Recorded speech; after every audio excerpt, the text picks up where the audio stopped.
다 같이 한번 함께합니다. 여호와는 나의 목자시니 내게 부족함이 없으리로다. 아멘. 자, 여호와가 나의 목자 되신다라고 고백을 합니다. 네, 그렇죠? 세상에서는 우리가 다 알다시피 이 땅에는 두 가지 목자가 있습니다. 어떤 목자가 있습니까? 사탄이라는 아주 악한 목자가 있습니다. 그러면은 어떤 사람들이 이 사단의 양으로 종으로 살아갑니까? 거기에 우리는 흔히 생각할 때 사단은 악하기 때문에 악하다 선하다 상관없습니다. 인간의 선함 아무 상관이 없습니다. 인간의 노력 아무 상관이 없습니다. 인간의 지식도 상관이 없습니다. 인간의 어떠한 공로도 상관이 없습니다. 물론 의지 또한 상관이 없습니다. 누가 사단의 종이 됩니까? 죄 있는 자. 다른 말로 표현하면은 죄를 용서받지 못한 자. 그가 사단의 종이 됩니다. 그러면은 죄는 뭡니까? 많은 사람들이 잘 모릅니다. 우리가 예수를 믿을 때 분명히 알아야 될 게 있습니다. 죄는 불경외가 죄입니다. 하나님이 하나님 되지 않은 것이 죄예요. 자, 그러면은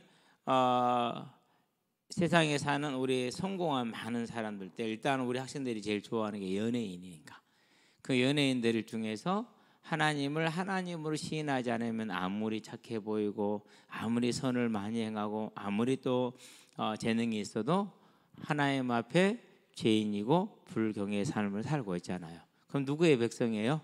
사단의 종이에요. 이렇게 되는 거예요. 근데 우리는 여기에 대해서는 경각심이 없어요. 그냥 내가 좋아하는 연예인 너무 멋져, 너무 잘해 이렇게 생각하죠. 내가 좋아하는 스포츠인 너무 잘해 이렇게 생각을 하지 그가 죄인이고 불경외에 빠져 있음을 우리는 잘 못 본단 말이에요. 네, 그것을 그 시각으로 볼 수 있는 게 이제 믿음의 힘이라는 것이죠. 그래서 하나님을 하나님으로 믿지 않는다라는 것이죠. 우리가 이제 창세기를 볼까요? 2장 17절에 뭐라고 말합니까? 선악을 알게 하는 나무 열매를 먹지 말라라고 얘기를 합니다.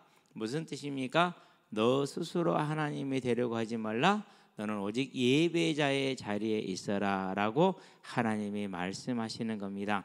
저와 여러분들은 이 하나님의 요구를 기억하게 되길 바랍니다. 그게 이제 쭉 지금 성경 본문들이 이렇게 쭉 나와 있습니다. 여러분들에게 많이 얘기했던 것들이기 때문에 참조하시는데 하나만 더 볼까요? 로마서이죠. 1장이죠. 20절에서 21절입니다.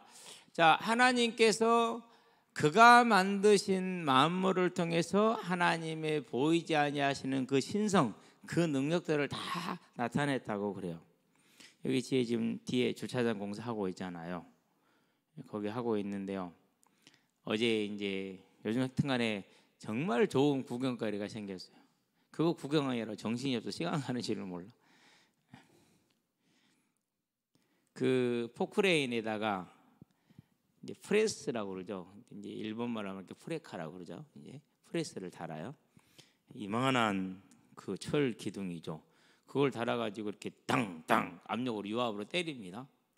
그러면은요 어지간한 바위들은 다 깨져요.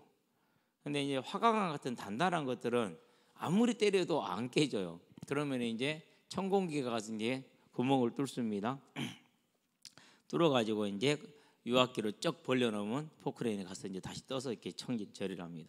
그걸 보고 있으면요, 와 진짜 힘 좋다라는 생각이 들어요. 그런데 조금만 더 생각해 보면은 저걸 만드신 하나님의 능력은 도대체 어디까지일까? 그러니까 피조물로서는 그 하나님의 만드신 세계를 바라보면 경외하지 않을 수가 없어요. 밤에 하늘을 한번 쳐다봐요. 낮에도 쳐다보지만은 낮에는 별이 안 보이니까 밤에 쳐다보면 그 수많은 별들이 있어요. 그러는데 태양도 작은 것이라면서요. 태양보다 훨씬 큰 것이 많다면서요. 그 어마어마한 것들을 아무렇지도 않게 지으신 창조주 하나님의 그 능력은 얼마인가? 그래서 저와 여러분들이 이제 이 육신의 장막을 벗고 나면은요, 그 하나님을 알게 돼요. 그렇게 됐었을 때 저와 여러분들이 하나님 앞에서 느끼는 그 우리 자신들의 죄, 예수를 믿고 열심히 섬겼다 하지만은 우리가 알 수 없고 느낄 수 없는 그 하나님의 능력과 영광과 권세를 눈으로 보게 될 때, 그래서 예수님이 오시게 될 때 모든 민족들이 통곡하리라는 말이 그 말이요. 지금 우리는 예수 믿는다고 믿고 있잖아요. 저도 여러분도 그렇고. 그런데 막상 주님을 눈으로 뵙게 되면은 그 하나님의 위엄이, 그 능력이 우리가 상상하지 못하던 거거든요. 그 앞에 서니까 우리의 모든 죄가 너무너무 크게 보인다. 그래서 통곡하리라, 애곡하리라 그랬어요. 우리가 이 주님을 몰랐구나. 그리고 세상을 따라서 세상의 종로로 타는 삶을 살면서 예수 믿는다 하였구나. 이런 우리를 건지신 하나님이 얼마나 큰가, 이걸 이제 알게 되고 느끼는 것을 말하는 거죠. 그래서 저와 여러분들은요, 우리가 뭘 보면 되느냐, 이 세상에 아무리 똑똑하고 아무리 이쁘고 아무리 잘생기고 아무리 능력이 있고 재능이 좋고 연기를 잘해도, 운동을 잘해도 하나님을 하나님으로 섬기지 않는 자는 죄인이고 그의 주인은 사단이다 라는 겁니다. 이 땅에 사는 날 동안에. 물론 사단도 하나님에 속해 있기 때문에 그도 다 하나님에 속해 있어요. 그런데 그가 섬기는 삶이 이제 사단의 종로로 탄다라는 것을 말하는 것입니다. 자, 그러면은 원죄 아래 있는 사람의 목자가 누구가 됩니까? 이제 그 주인이, 우리는 목자라보다는 주인이라는 단어를 씁시다. 그게 이제 사단이 되죠. 죄를 범한 자는 마귀에게 속하나니, 요한일서 3장 8절에 주인이 마귀. 너희는 너희 아비 마귀에게 선하시니 너희도 너희 아비 욕심을 행하고자 하느라, 요한복음 8장 44절에 주인이 사단이요. 그럼 이 사단은 뭐하는 존재입니까? 요한복음 10장 10절에 서두에 보니까 사단이 오는 것은, 도적이 오는 것은 도적질하고 죽이고 멸망시켜요. 여러분 꼭 우리 학생들 깊게 이해해야 될 것이, 예수 안 믿어도 성공하고요, 예수 안 믿어도 부자로 살고요, 예수 안 믿어도 평안하게 살 수 있고요, 예수 안 믿어도요 권력이 있을 수 있어요. 다 그런 게 있었어요.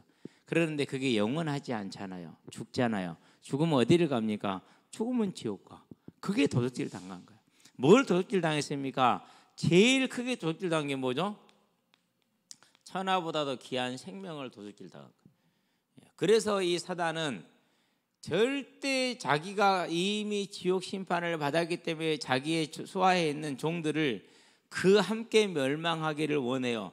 그 함께 멸망하기를 원하기 때문에 길을 제시합니다. 무슨 길을 제시합니까? 아무도 능히 행할 수 없는 길을 제시해요. 여러분들 불교 한번 공부해 보세요. 그렇게 행할 수 있어요, 없어요? 그렇게 행한 사람 아무도 없어요. 단 한 명도 없고 할 수도 없어요. 그러니까 네가 못했으니까 지옥. 모든 종교가 그래요.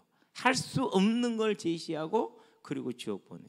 또 어떤 종교는 그래요. 간단하게 만들어 놓고 그것 하나만 바라보게 해서 예수를 못 보게 해서 죽게 만들어요. 그게 이단이나 사이비가 그러는 거예요. 그러니까 저와 여러분들 어쨌든지 간에 사단의 종로로 타는 세상의 사람들을 바라보면서, 그가 내 부모일 수도 있고 내 친구일 수도 있고 내 형제일 수도 있다는 사실을 기억하게 되길 바랍니다. 자, 사단이 이제 주인이 됐는데, 그러면 그 삶의 결론이 어떻게 됩니까? 다른 말로 표현하면 영원한 결과가 오죠. 이제 그렇죠? 이사야서 14장 11절에 보니까 뭐라고 말했습니까? 이사야서 14장 11절에 구더기가 아래 깔려 있어. 내가 누웠거든요. 근데 그 누운 내 아래는 뭐가 깔려 있다고요? 구더기가 깔려 있고, 내 위에는 뭐가 덮고 있어요? 지렁이가 덮고 있어. 그게 이사야서 14장 11절에 지옥을 표현하는 표현이에요. 여러분 구더기 한 마리만 있으면 어떻게 되죠? 밥상에 구더기 한번 올려놓으면 한번 꿈틀대는 걸 보면서 밥을 한번 먹어보시기 바랍니다. 여러분 지렁이 어때요? 지금도 좀 이제 늦긴 했는데도 낚시에 쓰려고 찾으면 한 마리도 안 보이는데 그냥 하다 보면 지렁이들이 보여요. 그 지렁이가 꿈틀꿈틀 나를 덮고 있어. 이불처럼 덮고 있어. 그 고통이, 감각적인 그 고통이 지옥에 그대로 살아있다라는 거. 그게 지옥이에요.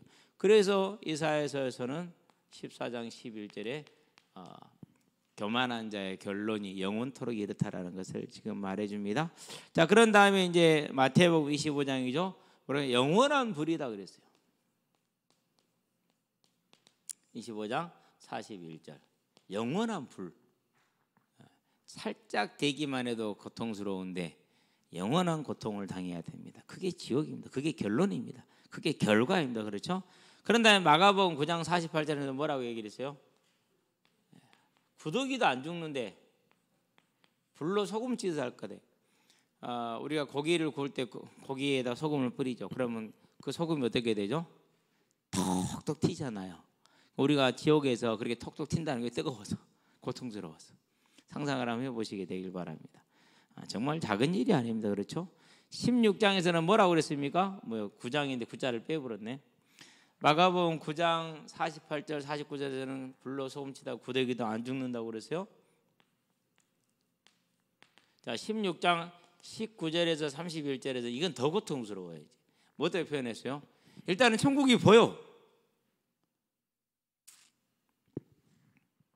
그리고 천국에는 잔치를 벌이고 있어. 평안함이 있고 쉼이 있고 풍성함이 있고 사랑이 있어. 근데 나는 막을 이렇게 이 불꽃 가운데서 지금 고생을 하고 있는데 불로 소금치 사는데 지금 내가 지금 고통을 당하고 있단 말이에요. 그런데 한 모금 물이 없어. 더러운 물도 없어. 꾸정물도 없어. 소변도 없어. 바닷물도 없어. 아무런 물이 없는 거야. 얼마나 사람의 제일 큰 고통이 뭐라고요? 첫 번째 고통은 갈증. 그 다음 고통은요? 배고픔. 근데 천국에서는 물이 풍성하면서 생명수 강가가 폭풍히 흐르니까 그리고 생명수 강가에는 12달 매달 새롭게 열리는 생명과들이 열려 있죠. 풍성하게 삽니다. 기름진 골수가 있습니다. 오래된 포도주가 있습니다. 맛있게 배부르게 풍성하게 편안하게 그 고통을 영원토록 겪어야 돼요. 그러니까 우리가 쉽게 생각을 하는데 절대 쉽게 생각하는 문제가 아니라는 것을 알 수가 있죠. 자, 그런 다음에 이제 계시록을 갑니다. 계시록을 가니까 20장이죠. 11절에서 15절까지인데 12절에 보면 특히 뭐가 나옵니까? 한 달 전의 일을 다 기억해요? 못해요? 못한다니까요. 저번에 한번 얘기했잖아요. 어머니 장애 때 친구를 만났는데 그 친구가 군대 갈 때 우리가 월출산에 갔대. 어렴풋이 그 얘기를 들으니까 어렴풋이 기억이 나는 것 같아. 삼겹살을 사가지고 갔는데 고기만 사가지고 갔는가 봐. 다른 것 없이. 그래가지고 불을 피워서 돌판 위에 그걸 구워가지고 나무를 꺾어서 가지래서 그걸 먹었는데 그 친구 기억은 정말로 맛있었대. 정말로. 나는 기억이 안 나거든요. 근데 그 친구는 기억을 하고 있어. 자, 이와 같이 잃어버린 일들이 많아요. 저거요. 많죠. 우리 아이들 키울 때 하나하나 키울 때 그 순간순간 다 안 잊어볼 것 같았거든요.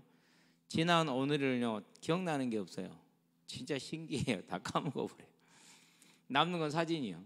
그래서 사진밖에 안 남는다는 말이 그 말인 것 같아요. 우리는 기억을 못해요. 그런데 책에 기록이 돼 있어.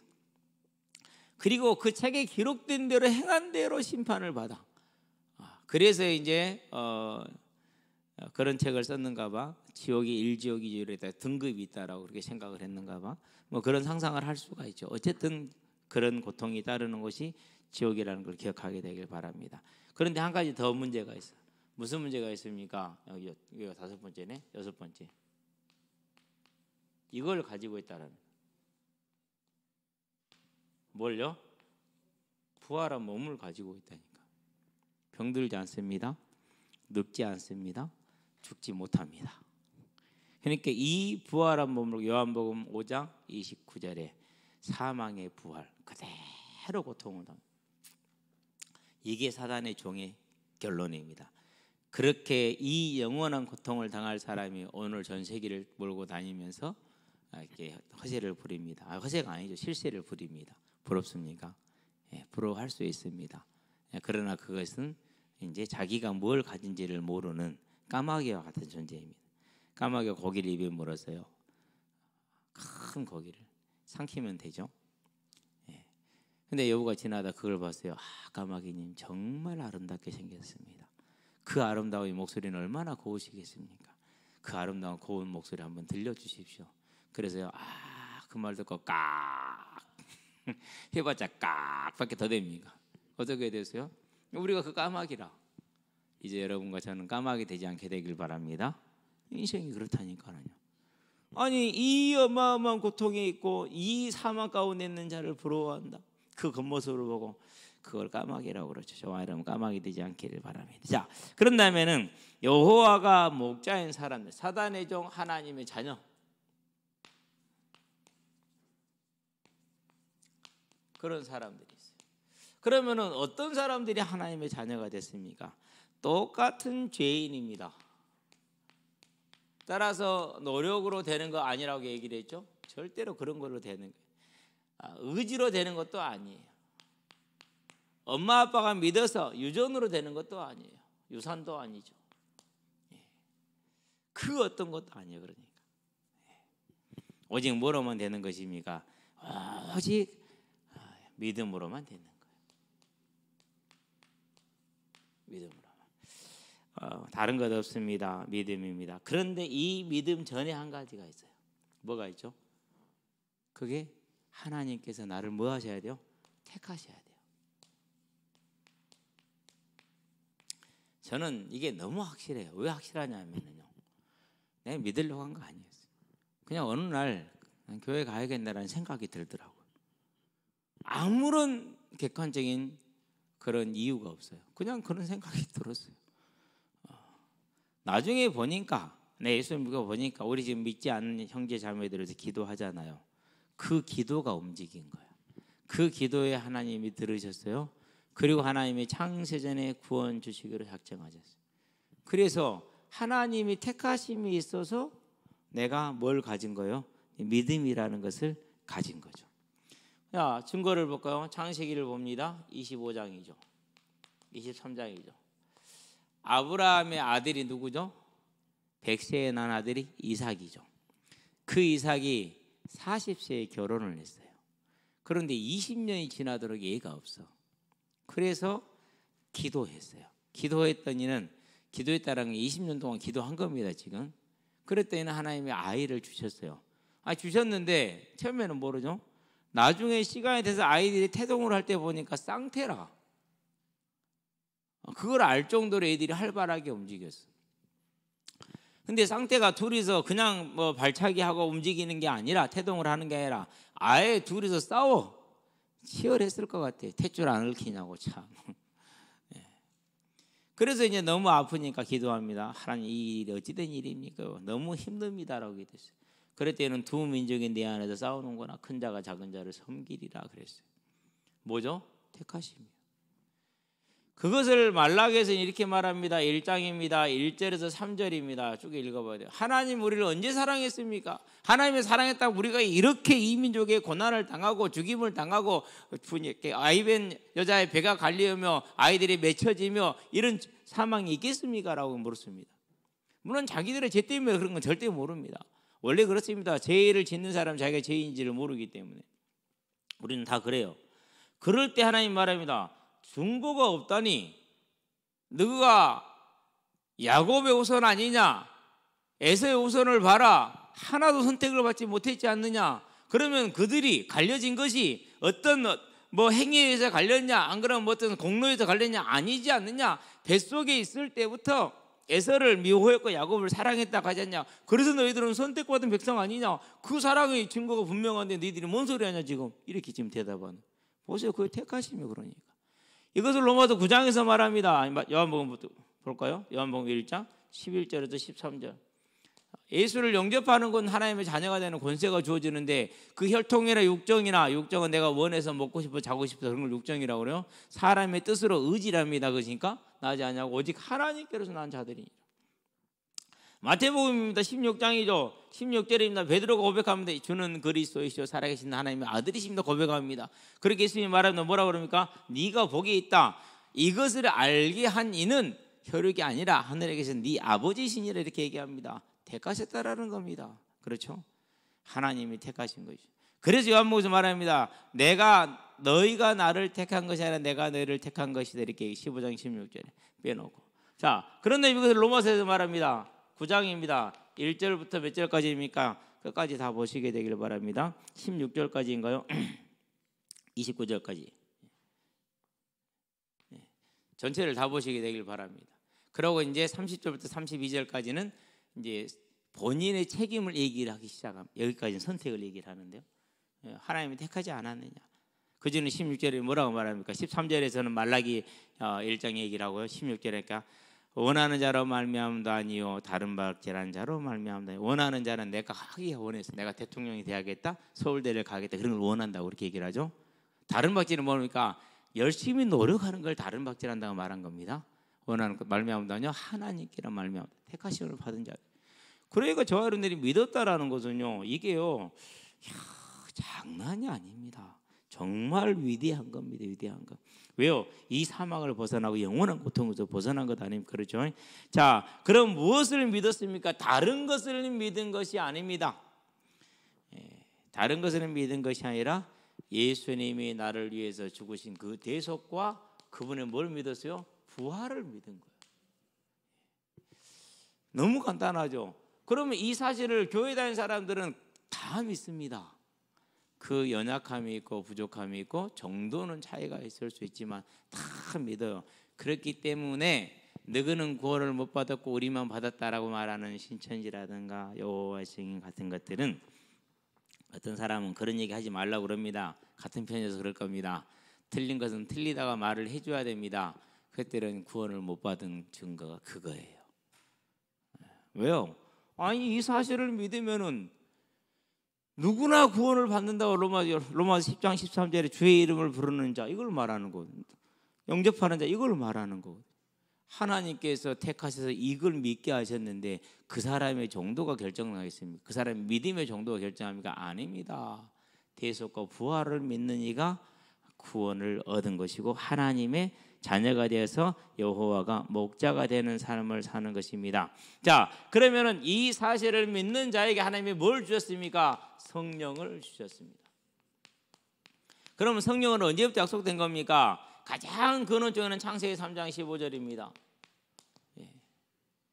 그 다음에 뭡니까? 이제 그런 다음에 잘 안 보는 에스겔 36장이죠. 거의 우리 안 보잖아요. 그렇죠? 36장 몇 절입니까? 에스겔서 36장 26절에서 27절. 그 전에 하나 더 있네요. 자, 이 출애굽 창세기 3장 15절 얘기를 출애굽 34장 22절에서 확인을 한번 이제 구체화시켰습니다.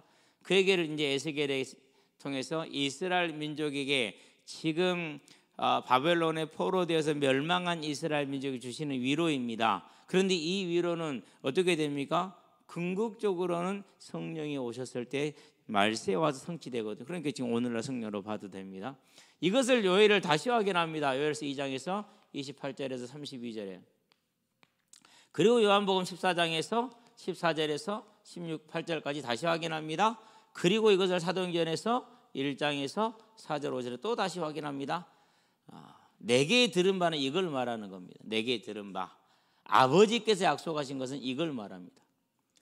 사도행전 4장에 그렇게 얘기해요. 내게 들은 바, 아버지께서 약속하신 성령을 받을 때까지 예루살렘을 떠나지 말라라고 얘기하죠. 그러니 하나님의 말씀은 과연 그러하도다. 맞죠? 과연 그러한 겁니다.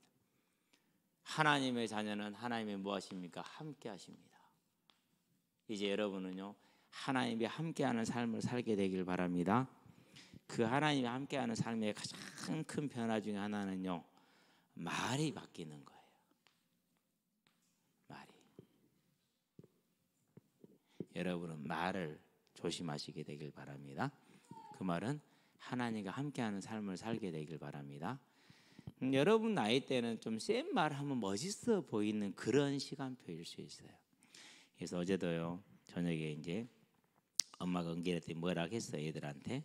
그러니까 어쩌라고 이런 식으로 대답을 하더라고요. 올 초에 저한테 가장 크게 혼났던 이유가 그거거든요. 저는 절대 부모에게 친구들에게 하는 것 같은 그런 버릇없는 말을 하면 용서를 하지를 않아요. 기분이 지금 무척 상해 있어요, 저도. 그런데 또 그렇게 대답을 해요. 상당히 좀 고민을 해봐야 될 지점이거든요. 여러분, 부모님에게 말하는 것은요, 아무리 내게 마음에 안 들어도 친구들하고 말하는 건 근원적으로 달라요. 하나님과 같은 존재가 부모님이기 때문에 언제나 부모님을 향해서는요, 공손함이 필요해요. 그게 기본 삶의 자세예요. 근데 또 어제 그러더라고요. 그래서 엄마가 화를 내더라고요. 나는 아무 말도 안 했어요. 왜요? 아무 말도 안 했다는 얘기는 화났다는 소리거든요. 그 말을 하는 것은 그래도 넘어가자는 소리고, 말을 안 한 것은 이제 가슴에 담았다는 소리거든요. 여러분 절대 특히 이제 여러분들 수요일날 금요일날 식사할 때 말한 거 들어보면 괴로워요. 밥 먹는 게 괴로울 정도예요. 밥맛이 없어질 정도예요. 조금 말을 많이 삼가해야 돼요. 절대 그게 여러분을 멋있게 만들지 않고 가장 천하게 만드는 거예요. 무슨 말인지 알았죠? 말은 마음에 있는 그 자기의 마음을 말해요. 다른 말로 표현하면 마음의 주인이 하는 거예요. 그럼 뭐입니까? 성령이 주인 됐느냐? 사단이 주인 됐는데 그 차이거든요. 여러분, 저 학생들은요 절대 기억할 게 있어요. 말 한마디로 천냥빚을 갚는다고 그랬어요. 내 말 한마디가 내 인생을 바꿀 수 있어요. 여러분, 이건 절대로 기억하세요. 선생님들에게도 언제나 공손하고 언제나 예의 바른 말로 대꾸를 하세요. 답을 하세요. 언제 그 선생님의 도움이 올지를 몰라요. 모른다니까요. 그게 쌓이고 쌓인 것이 여러분의 인생의 탑이 되는 거예요. 그 탑이 어떤 탑이겠습니까? 사람들은 그 탑을 보잖아요. 그 주변의 사람들을 보듯이. 여러분들은 그래서요, 하나님이 함께하는, 성령이 함께하는 사람들, 특별히 여기는 우리 학생들이 많기 때문에 이 성령이 나와 함께할 때 내 말의 변화, 특별히 또 뭐가 바뀝니까? 말의 내용이 바뀝니다. 말의 내용이. 예수를 믿고 나서 청년들이 탁 모였어요. 청년들이 모였는데 모여가지고 1시간을 있건 3시간을 있건 6시간을 있건 7시간을 있건 그 내용이 언제나 한 가지였어요. 성경 그리고 현장. 이거였어요. 이게 중요한 거예요. 언제나 몇 시간을 같이 있든지 간에 형제들만 모였다니까. 저희 교회는 남자들밖에 없었어요. 여자들이 없어가지고 언제나 이랬어요. 한 번도 빠짐없이. 그러면서 이제 성경을 읽다가 이해가 안 되는 것들이 있었어요. 지금은 거의 다 설명이 다 됐는데 그때는 많이 못했죠. 그런 것들에도 서로 논의하고 얘기하고 대화하고. 한 걸음 좀 더 나가면 신앙의 차이점들이 좀 있어요. 저는 말씀 중심이고 범수 같은 경우는 체험 중심이고. 그럼 말씀은 나보다 더 많이 알아. 왜? 그 친구는 성경이 펴져 있으니까 항상 눈앞에 성경이 펴져 있으니까 필요한 부분이 딱딱 성경이 펴지니까 아는 건 저보다 더 많을 수 있어요. 근데 해석한 이런 부분들은 이제 그건 해석은 안 돼요. 그냥 그대로 딱딱 일자로 적용될 뿐이지. 저는 해석이 되거든요. 항상 제가 이제 둘이서 항상 부딪힙니다. 이제 매번 부딪힙니다. 여러분, 그렇다 갈등이 생깁니까? 안 생깁니다. 전혀 생기지 않아요. 갈등이. 지금도 부딪힙니다. 갈등이 있어요? 아니요, 일도 없어요. 지금도 부딪혀도. 근데 이제 지금은 거의 안 부딪히더라고요. 여러분요, 그래도 이런 대화가 말의 내용의 차이가 바뀌는 거예요. 여러분들은 어디를 가서 무슨 대화를 하든지 간에 이 내용으로 채워지기를 바랍니다. 그러는 거예요.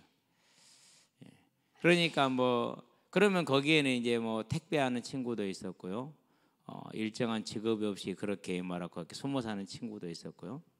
탈영해가지고 저희들처럼 고시생도 있었고요.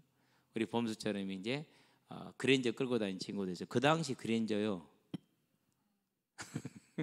우리 500원짜리 짱구를 사 먹느냐 안 사 먹느냐 고민하고 있을 때 범수는 그때 그랜저 타고 다니다니까는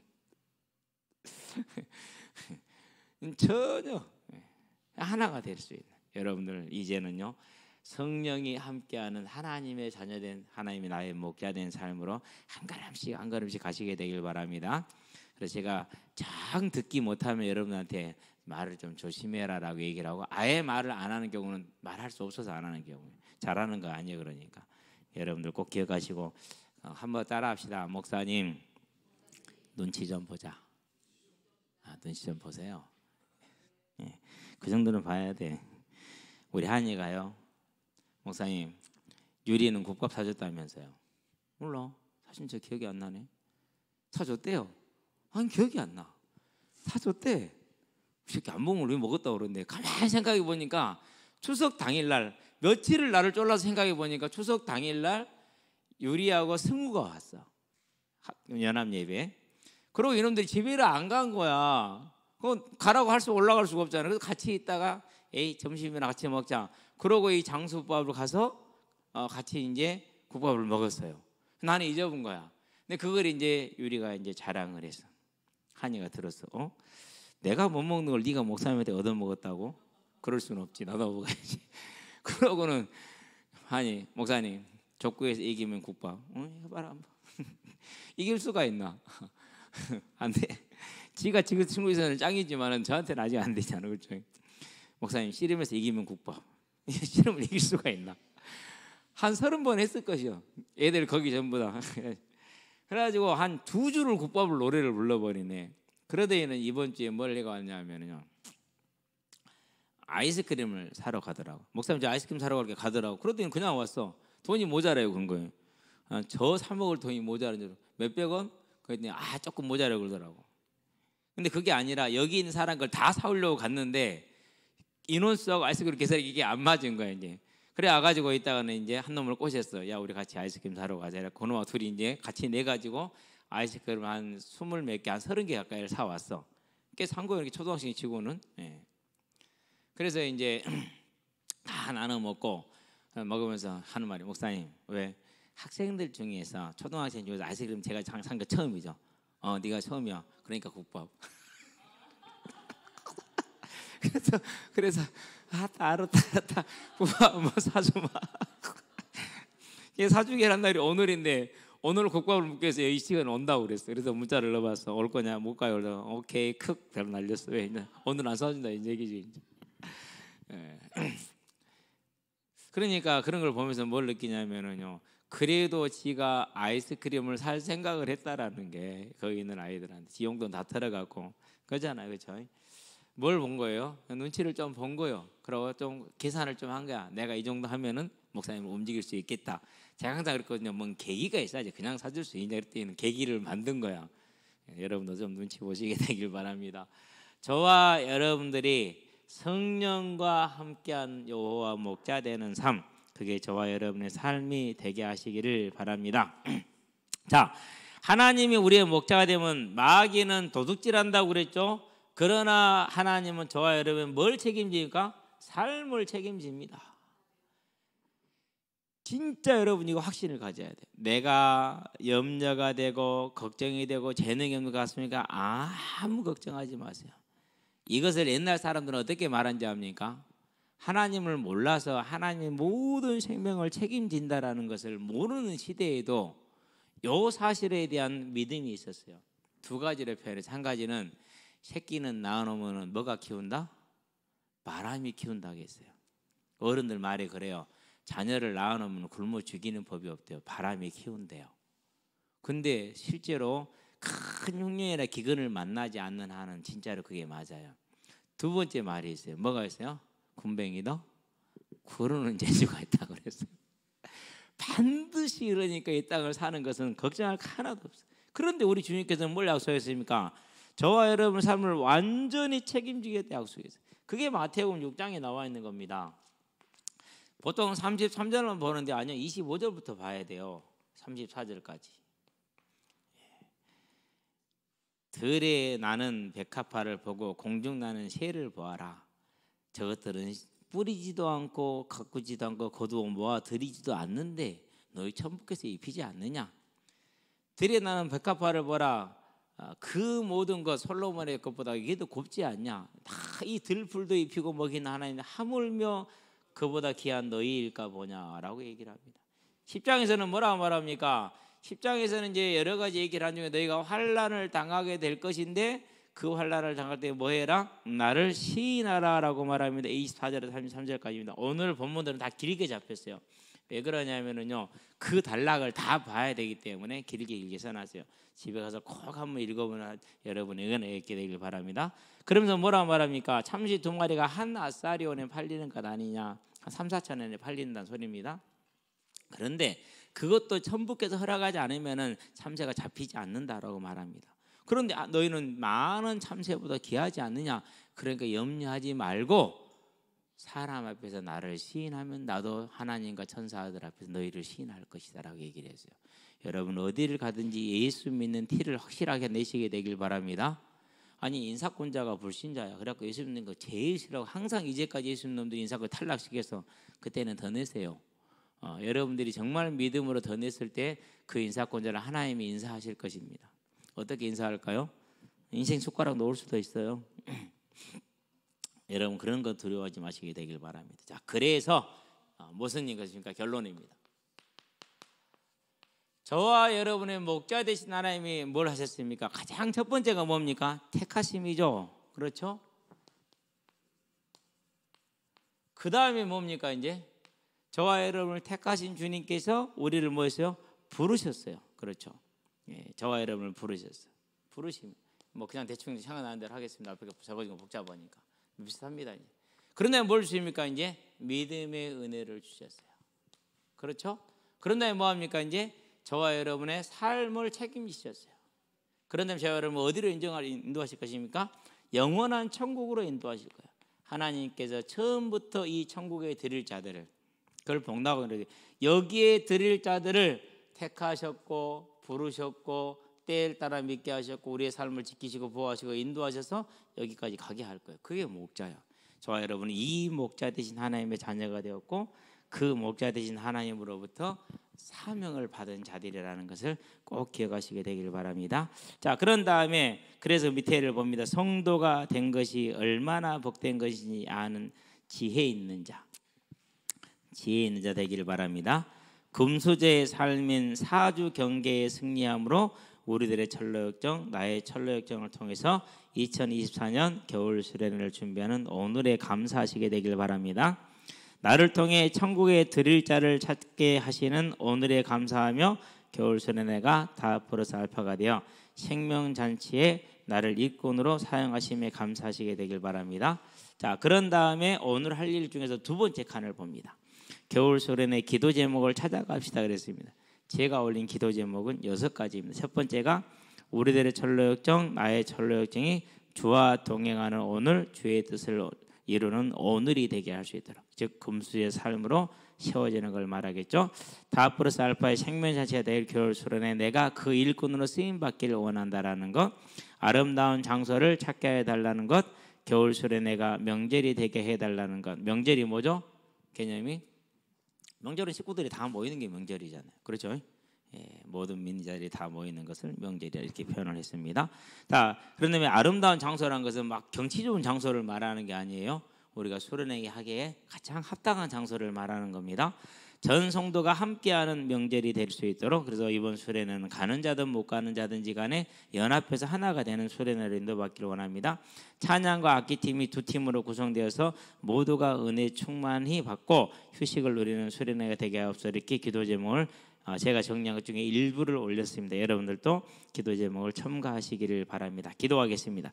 살아계신 아버지 하나님, 우리를 오늘 또 인생의 사주경계 금수의 삶으로 세워주심으로 우리들의 철로역정을 함께하게 하시며 나의 철로역정을 가게 하시고 하나님께서 이루시고자 하는 재림의 성취에 우리를 불러 사용하신 것을 감사를 드립니다.